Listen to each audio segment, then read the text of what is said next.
కానీ అసలు సిసలైన ఆత్మీయత ఏంటో తెలుసా?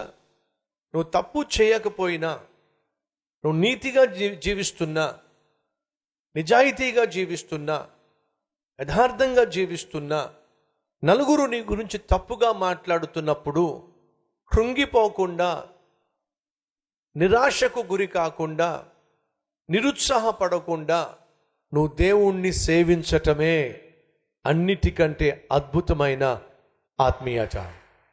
అన్నీ నువ్వు అనుకున్నట్టుగా కలిసి వస్తున్నప్పుడు దేవుణ్ణి సేవించడం గొప్ప విషయం కాదు. ఈ విషయాన్ని సాతాను ఆ రోజు అన్నాడు, యోబు ఎందుకు సేవించడు నిన్ను? అన్నీ ఇచ్చావు కదా, కోరిందల్లా ఇచ్చావు కదా, కన్న బిడ్డలను ఇచ్చావు, ఆస్తిపాస్తులు ఇచ్చావు, ఆరోగ్యాన్ని ఇచ్చావు, అంతమంది పిల్లల్ని ఇచ్చావు, ఇంక ఎందుకు భజన చేయడు? స్తోత్రం స్తోత్రం అంటాడు. అవి తీసేసేయి, అప్పుడు అతని అసలు రూపం బయటకు వస్తుంది. ఇది సైతాన్ యొక్క ఆలోచన విధానం. కానీ దేవుడు నిరూపించాలనుకుంది ఏమిటంటే, యోబు అసలైన ఆత్మీయుడు.